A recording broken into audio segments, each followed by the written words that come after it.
अब बात करते हैं मल्टी प्रोग्रामिंग सिस्टम की। ठीक है, अब मल्टी प्रोग्रामिंग सिस्टम के लिए मैं आपको एक पहले एग्जांपल बताता हूं, उससे आपको पूरी चीजें क्लियर हो जाएंगी। ठीक है, तो देखो, सपोज दैट ये हमारा रैम है, रैंडम एक्सेस मेमोरी,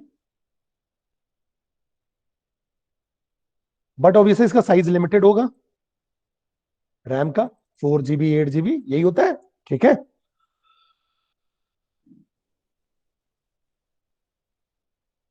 इसमें हमारे डिफरेंट प्रोसेस है, जैसे प्रोसेस 1 हो गया P1, प्रोसेस 2 हो गया P2, फिर प्रोसेस 3 हो गया P3, P4, फिर हो गया P5, फिर हो गया P6।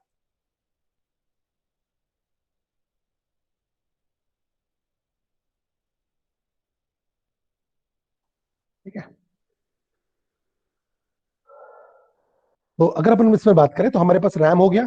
ठीक है, अब रैम की हमारी साइज लिमिटेड है, इसमें डिफरेंट प्रोसेस है, डिफरेंट प्रोसेस। ओके, तो अब हमारे पास डिफरेंट प्रोसेस हो गया।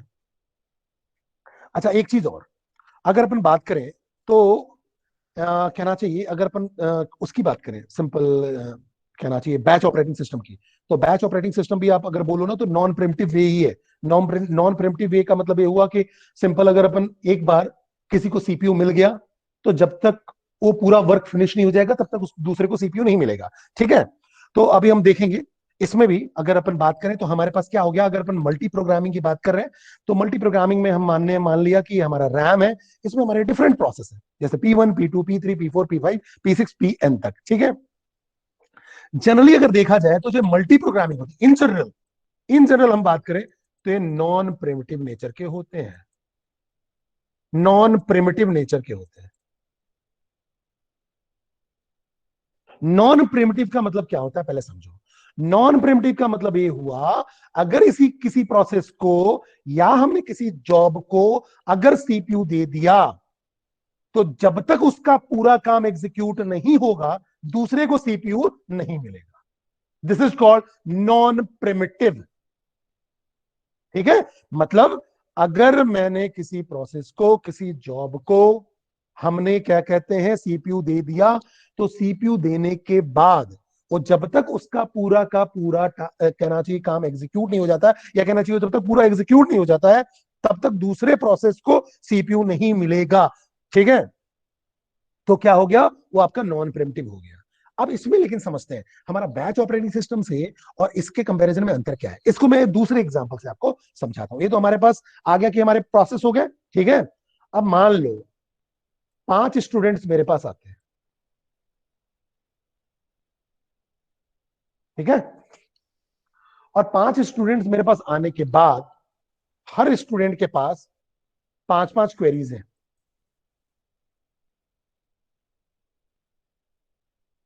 हर स्टूडेंट के पास 5 5 क्वेरीज है, समझना मेरी बात को। ठीक है, पहला स्टूडेंट अमित आया मेरे पास, बोला सर मेरी क्वेरी सॉल्व कर दो। ठीक है, दूसरा भी बोला मेरी भी क्वेरी सॉल्व कर दो सर, 5 मेरे पास भी है। तीसरा आया, बोला मेरी भी कर दो सर, 5 मेरे पास भी है। चौथा अभिषेक आया, उसने बोला मेरी भी क्वेरी सॉल्व कर दो। पांचवा सुमित आया, बोला सर मेरी भी क्वेरी सॉल्व कर दो, मेरे पास भी 5 है। ठीक है, समझते चलना। ठीक है, अब मैंने क्या बोला, ठीक है, पहले चलो, पहले वाला जो आया मैंने बोला चलो ठीक है एक काम करो, सबसे पहले मैं तुम्हारी 5 क्वेरी सॉल्व करूंगा, फिर दूसरे की क्वेरी सॉल्व करूंगा। तो पहले पहले 5 की क्वेरी सॉल्व की। ठीक है, फिर दूसरे फिर दूसरे को बुलाया, उसकी 5 की क्वेरी सॉल्व की। फिर तीसरे को बुलाया, उसकी 5 की क्वेरी सॉल्व की। फिर चौथे को बुलाया, उसकी 5 की क्वेरी सॉल्व की। 5 क्वेरी सॉल्व की, फिर 5 को बुलाया और फिर 5 क्वेरी सॉल्व की। यही सेम मैकेनिज्म, यही सेम मैकेनिज्म जब कंप्यूटर फॉलो करे, जब ऑपरेटिंग सिस्टम फॉलो करे, that is called multi programming. अब मुझे एक बात बताना बेटा, कोई भी, और बोलना है कि इसमें जो मैं हूं, जो मैं क्वेरी सॉल्व कर रहा हूं, इसमें मैं बैच प्रोग्रामिंग जैसा आइडल बैठा हूं क्या, मैं रुका हुआ हूं कि काम कर रहा हूं, बताओ। जैसे बैच ऑपरेटिंग सिस्टम में क्या होता है कि सीपीयू दूसरे को बैच को तब तक नहीं मिलता है जब तक कि पहले वाले का पूरा काम फिनिश ना हो जाए। इसमें देखो, इसमें अगर देखा जाए तो इसमें सीपीयू कम से कम आइडल नहीं बैठा है, पहले वाले का पूरा टास्क फिनिश किया, लेकिन फिर दूसरे वाले को भी मौका दिया, फिर दूसरे वाले का पूरा फिनिश किया, फिर तीसरे वाले को दिया। ठीक है, वेटिंग हो तो रही है, लेकिन उसका फिनिश करने के बाद तुरंत तुरंत हम देते जा रहे हैं। वहां तो हमको क्या करना पड़ता था, किसी इनपुट आउटपुट डिवाइस और किसी दूसरे के लिए भी हमें वेट करना पड़ता था। यहां यहां अगर क्या होगा कि बीच में, यहां समझना मेरी बात को, अभी अंतर समझना पहले।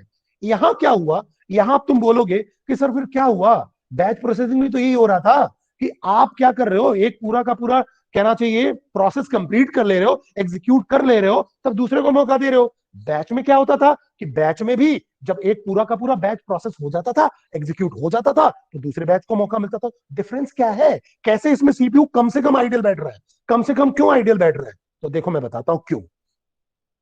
अब इसमें क्या हुआ कि 3 क्वेश्चन सॉल्व करने के बाद, पहले स्टूडेंट का मैं जब यहाँ 3 क्वेश्चन सॉल्व किया, तो उसने बोला सर मुझे भूख लग गई,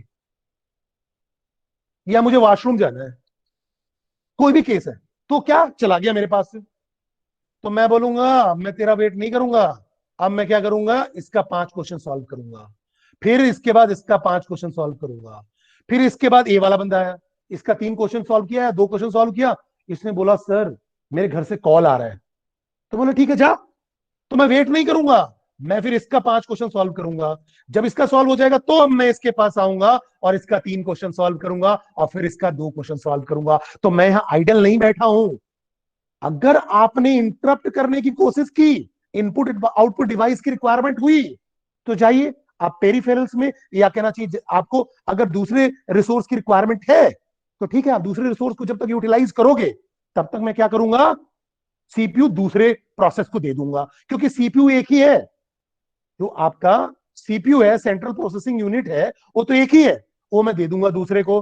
ठीक है, और फिर आपका टर्न कब आएगा, जब पूरी प्रोसेस सब खत्म हो जाएगी, फिर किसी का बीच में इंटरप्ट आ जाएगा, तो मैं क्या करूंगा, सीपीयू दूसरे को दे दूंगा। तो कम से कम इसमें बैच प्रोसेसिंग जैसा सीपीयू आइडल नहीं हो रहा है। Is that clear to all of you, yes और नो? बताइए बेटा, बोलिए बच्चे। Yes sir. बैच प्रोसेसिंग और मल्टी प्रोग्रामिंग में बेटर क्यों है मल्टी प्रोग्रामिंग? क्योंकि मल्टी प्रोग्रामिंग में सीपीयू आइडल नहीं बैठ रहा है। हाँ, मैं मानता हूं कि वो एक बंदे का पूरा एग्जीक्यूशन करने के बाद सीपीयू दूसरे को दे रहा है, लेकिन ऐसा भी नहीं है कि अगर बीच में उसने बोला कि सर मुझे तो दूसरे रिसोर्स की जरूरत है, तो यार रिसोर्स भी यूटिलाइज प्रॉपर हो रहा है। क्यों? अगर आपको दूसरे रिसोर्स की जरूरत है तो ओके, कोई दिक्कत नहीं है, आप दूसरे रिसोर्स को यूज करेंगे, तब तक सीपीयू दूसरे को ट्रांसफर हो जाएगा। Is that clear to all of you? Clear और नॉट? बोलिए। Yes sir. गुड। तो यहां हमको ये समझ में आ रहा है कि अगर प्रोसेस ने बोला कि इनपुट आउटपुट ऑपरेशन परफॉर्म करना है, तो सीपीयू उसको जाने देगा, कोई दिक्कत नहीं है। ठीक है, और दूसरे को एग्जीक्यूट कर देगा। ठीक है, तो अगर इनपुट आउटपुट के लिए वो चला गया तो दूसरे प्रोसेस को एग्जीक्यूट कर देगा। ठीक है, जैसा कि मैंने आपको ये 5 स्टूडेंट्स वाला एग्जांपल बताया कि 5 स्टूडेंट्स हैं और सबकी 5-5 क्वेरीज हैं, तो मैंने कैसे दिया। अब देखो बेटा, है क्या ना, यहाँ पास ना, अब जैसे मैंने बताया कि मैं अब इसका क्या करूंगा कि पहले इसका 2 क्वेश्चन सॉल्व किया, फिर मैंने इसका 5 सॉल्व किया, और फिर मैंने इसको प्रायोरिटी दी। अब फिर ये सॉल्व हुआ, फिर इसका रिमेनिंग 2 सॉल्व हुआ। ये तो डिपेंड करेगा, क्योंकि उसी इस पूरी मैकेनिज्म को बोलते हैं सीपीयू शेड्यूलिंग। किसको फिर सीपीयू मिलेगा, ये सीपीयू शेड्यूलिंग के अंदर आता है। लेकिन मैं जस्ट अभी मान के चल रहा हूं कि मेरे पास जो पहले आया मैंने उसको सर्व किया, that is FCFS, first come first serve. अभी राउंड रोबिन और ये सारी बातें मैं नहीं कर रहा हूं, प्रायोरिटी प्रायोरिटी वाले की बातें नहीं कर रहा हूं। अभी मैं तो ये मान के चल रहा हूं जो पहले आया उसको सर्विस दे दिया, उसके हिसाब से नॉर्मल बातें अपन कर रहे हैं। तो मल्टी प्रोग्रामिंग की अगर अपन बात करें, तो मल्टी प्रोग्रामिंग में अब हमें ये समझ में आया, जस्ट अ मिनट,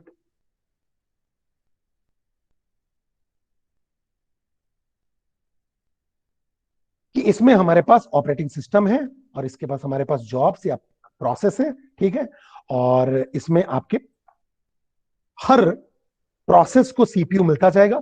पहले पहले वाले प्रोसेस को सीपीयू मिला, और जैसे ही उसको पूरा का पूरा सीपीयू मिला, वो तब तक सीपीयू मिला रहेगा जब तक कि कंप्लीट एग्जीक्यूशन ना हो जाए, फिर दूसरे को मिलेगा। अगर दूसरा इंटरप्ट करना चाहता है या इनपुट आउटपुट के लिए चला गया है, तब तक सीपीयू आइडल नहीं बैठ रहा है, फिर दूसरे वाले प्रोसेस को कहना चाहिए सीपीयू मिल जाएगा, और फिर ऐसे ही नेक्स्ट वाले को, ऐसे ही। तो इसलिए यहां सीपीयू का कहना चाहिए सीपीयू कम से कम आइडियल नहीं बैठेगा जैसे बैच ऑपरेटिंग सिस्टम में बैठता था।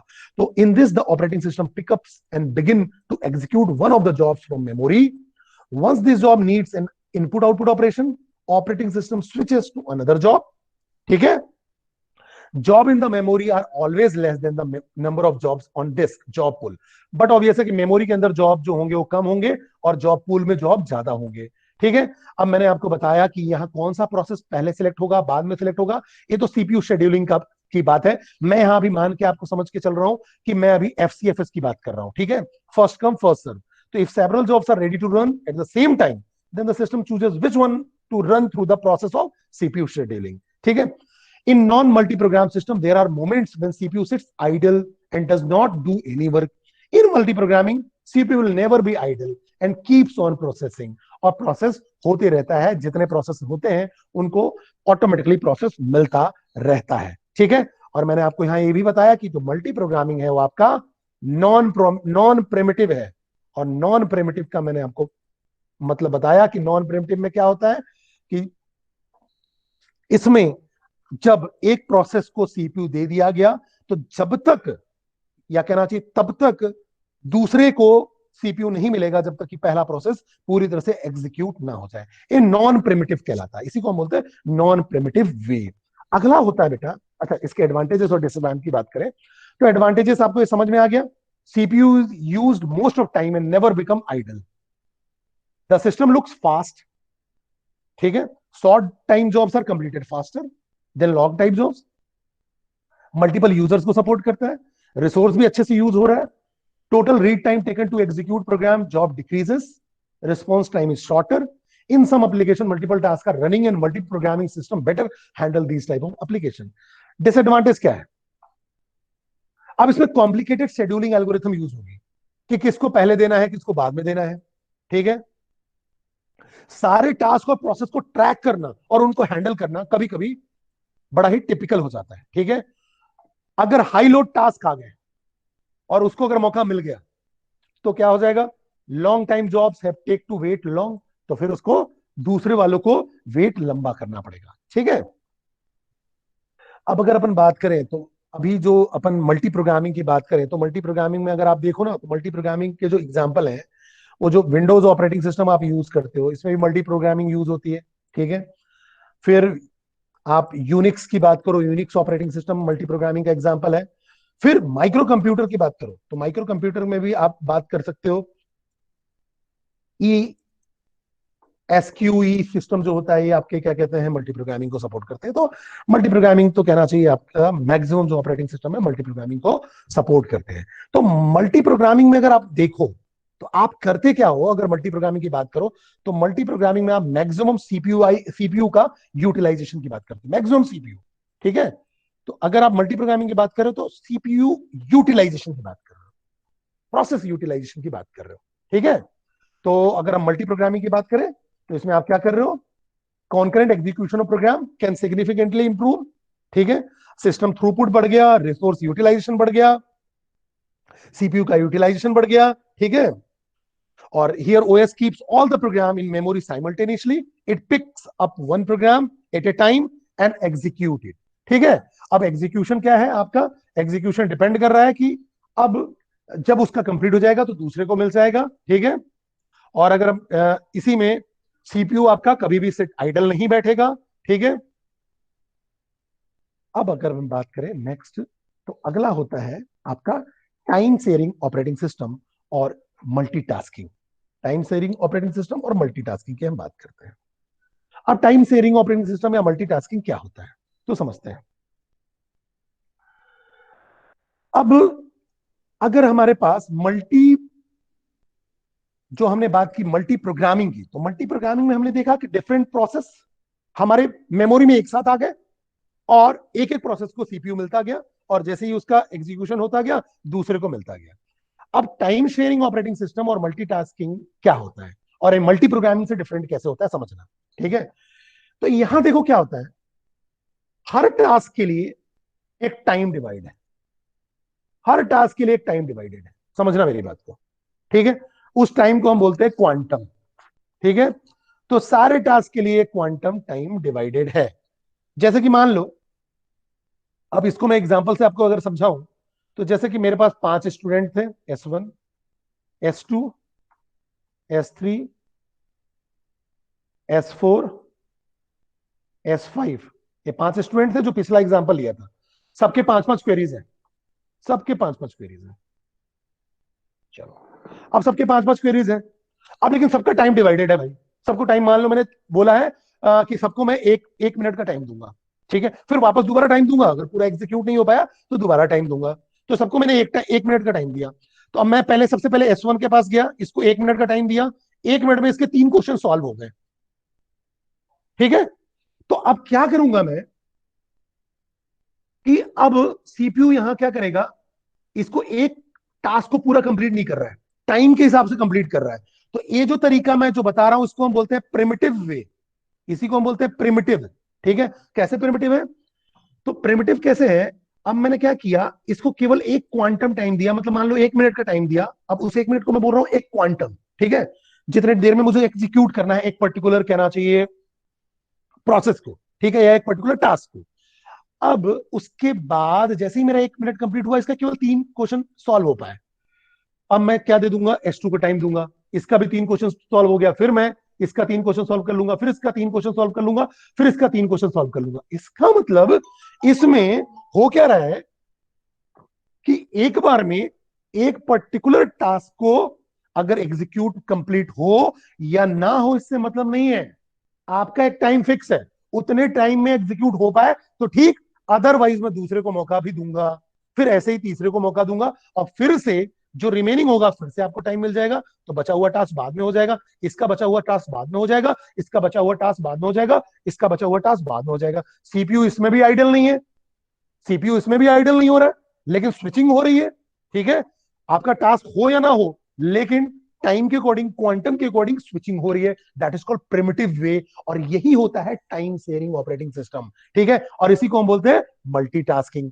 तो अगर आप देखो, यहां अगर हम बात कर रहे हैं, तो यहां अगर आप देखो तो आपका काम क्या हो रहा है, एक पर्टिकुलर टाइम पे आप एक पर्टिकुलर टाइम की बात कर रहे हो, ठीक है, पर्टिकुलर टाइम की बात कर रहे हो, उस पर्टिकुलर टाइम में आपका अगर टास्क कंप्लीट होता है तो ठीक है, अदरवाइज दूसरे को मौका मिल जाएगा, ठीक है।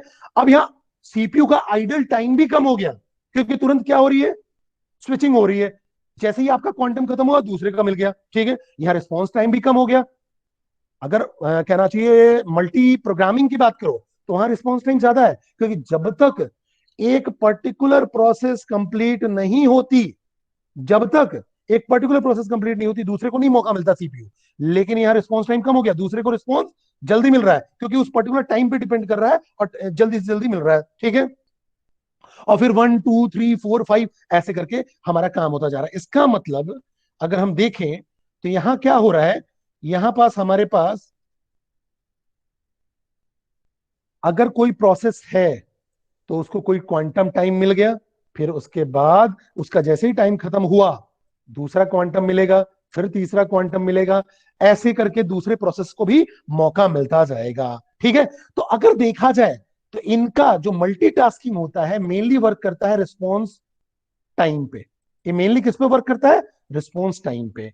जबकि मल्टी प्रोग्रामिंग किस पे काम करता है, मल्टी प्रोग्रामिंग अगर आप बात करें तो सीपीयू यूटिलाइजेशन पे काम करता है, ध्यान रखना, मल्टी प्रोग्रामिंग सीपीयू यूटिलाइजेशन पे और ये रिस्पॉन्स टाइम पे, वहां सीपीयू एक पर्टिकुलर अगर देखा जाए तो वहां एक को पर्टिकुलर सीपीयू मिल गया, अब सीपीयू मिल गया तो तब तक मिला रहेगा जब तक कि पूरा एग्जीक्यूट ना हो जाए, अनलेस और अनटिल इंटरप्ट ना आ जाए, मैं उसकी बात नहीं करता। यहां ऐसा नहीं है, यहां तो आपको एक क्वांटम टाइम मिला हुआ है, रिस्पॉन्स टाइम इंप्रूव करना है मुझे, तो रिस्पॉन्स टाइम इंप्रूव कर दिया, उस क्वांटम के बाद दूसरे को रिस्पॉन्स मिल गया, तो रिस्पॉन्स टाइम यहां इंप्रूव हो गया। तो multi programming, CPU utilization, multitasking, response time improvement. Is that clear to all of you, clear और नॉट, बोलिए बच्चे। Yes sir. Yes sir.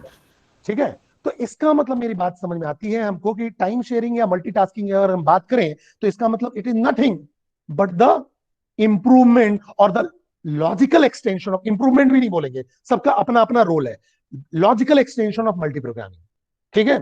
In this operating system each program sets a fixed amount of time that is called quantum, ठीक है।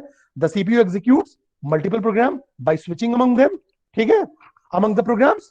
अब उसके बाद क्या होगा, switching occurs so frequently that user can interact with each program while it is running।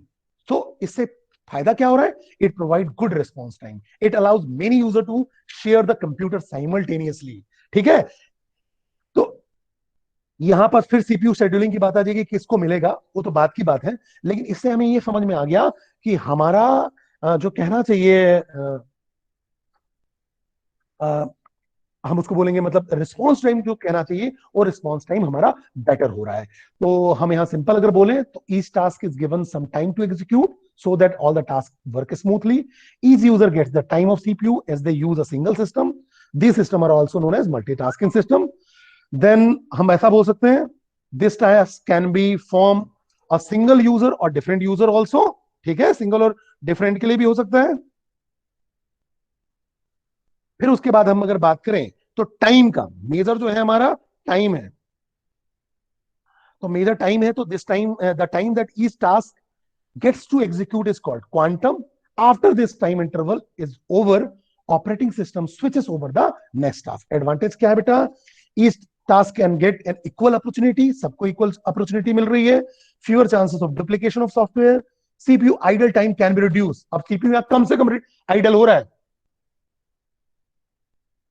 ठीक है, कम से कम अगर आप देखो ना, कम से कम ही बिल्कुल कहना चाहिए रिड्यूस हो रहा है। क्यों?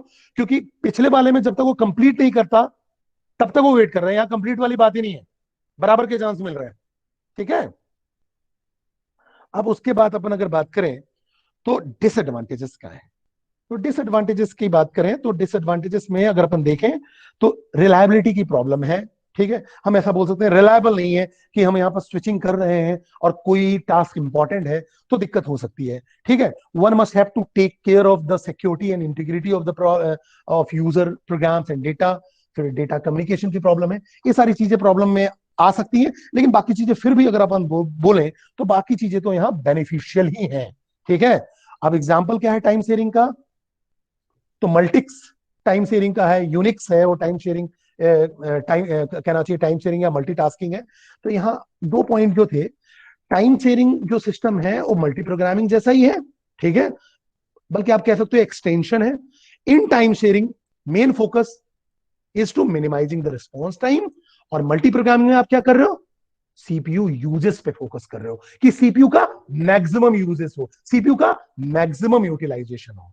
ठीक है, इज दैट क्लियर? क्लियर और नॉट? बोलिए बच्चे, यहां तक कोई भी डाउट तो बताइए, किसी को कोई दिन दिक्कत तो बताइए। बोलो बच्चे, आया समझ Yes, में या sir. नहीं है? Good, Yes, sir. Yes sir. Good. अब बात करते हैं बेटा हम आज के लास्ट टॉपिक की, दैट इज मल्टी प्रोसेसिंग।